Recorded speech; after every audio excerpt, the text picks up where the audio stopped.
Welcome everybody to Kitchen Orama. I'm hoping that everybody is staying safe during these times. Just a quick update, Kitchen Orama is officially on Facebook. Now today I'm going to make this amazing recipe which is also a very known recipe. It's Palak Paneer and a little bit of a modern twist to it. So for this recipe you need about one bunch of spinach. You need one medium tomato chopped and one medium onion chopped. You need about 2 tablespoons of ginger garlic paste, about 1 teaspoon of cumin seeds, some turmeric, salt, coriander powder, and red paprika, some oil for cooking, and you need about 4 to 5 tablespoons of ghee or clarified butter for frying your paneer. And you need 250 grams or maybe half a cube of your store-bought paneer.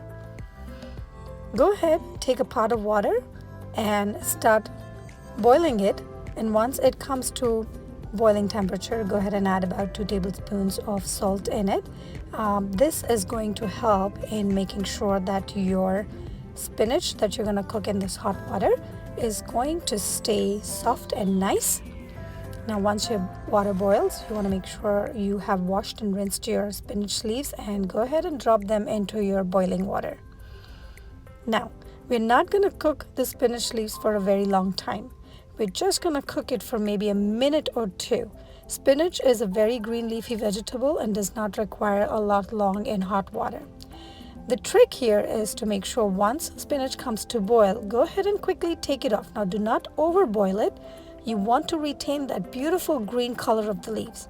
So maybe about a minute or two after the water starts boiling, go ahead and take your spinach leaves out and then drop them into another bowl of cold water. Now this process is called blanching.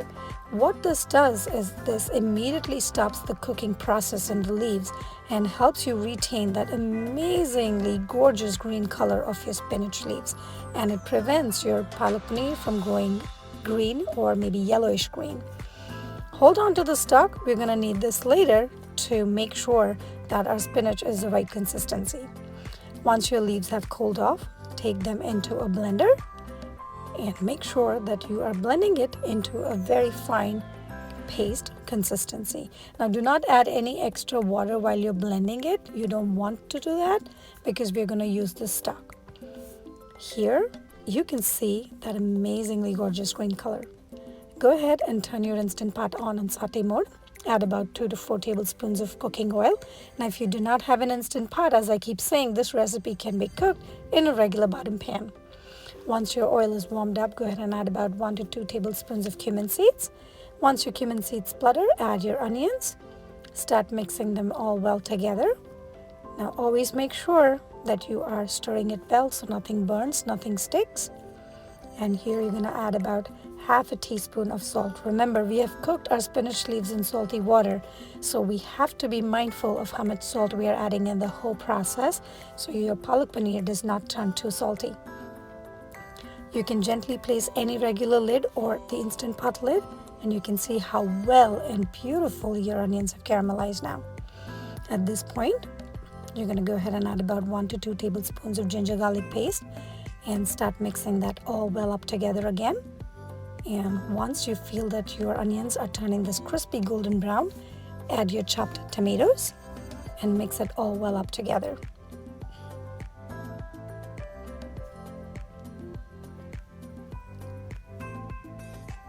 Once your tomatoes are cooked, go ahead and add about half a teaspoon to 1 teaspoon of red paprika, very little of turmeric. We do not want a yellowish tinge. And about half a teaspoon of coriander powder and 1 teaspoon of garam masala. You can make it fresh or store-bought, is totally fine. Mix all your spices well up together with your onions and tomatoes and keep cooking it. Close it with the lid. Make sure that your tomatoes are all mushed up and cooked. Stir it all well up together, making sure nothing sticks, nothing burns. Very important. You do not want your palak paneer to be yellow. You do not want it to be overcooked. You do not want it to be raw. You do not want it to be burnt. So all these things need to be taken care of. At this point, go ahead and add your spinach puree. Remember the stock we had saved? I'm going to add a little bit of that into the container. Rinse it all well up together. Shake, shake, shake. And go ahead and add the leftover spinach puree into the Instant Pot. At this point, go ahead and mix it all well up together. It's always good to add smaller quantities of water because that way you can control the thickness of your consistency to not add too much. And you can see that it's a little runny right now. Put a lid on top of your Instant Pot and keep stirring it a little bit. And you can see that it starts cooking and it starts getting together. It starts becoming thicker. And you can just, as I keep saying, if you can smell through the screen, it smells amazing right now. And I love that the spinach still retains its dark green color. At this point, I'm going to go ahead and turn off my Instant Pot and I'm going to put the lid back on. On a grilled pan, I'm going to add about 2 to 3 tablespoons of clarified butter or ghee. I'm going to be using this to fry my paneer pieces. I'm very fancy, so I am usually cutting my paneers in different shapes, but you don't have to do that. You can just cut them into cubes. I usually make palak paneer for my daughter, and the more shapes that she has to encounter keeps her busy and make sure that she's finishing her food. So go ahead and line up your paneer pieces and make sure that they are, if you're putting it on a grill pan, you can always make sure that they're lining diagonally on the grill pan so you can have those beautiful brown colored streaks on it. But if you do not have a grill pan, that's totally fine.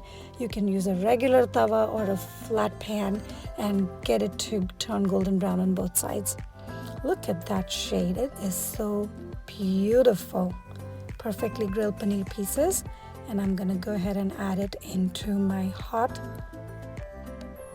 palak paneer puree, and I'm going to just give it a good stir.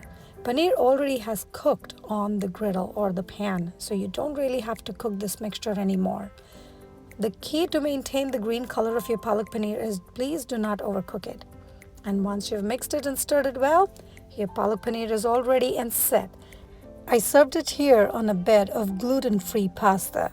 And can you believe it? Pasta and palak paneer. Go for it. Enjoy.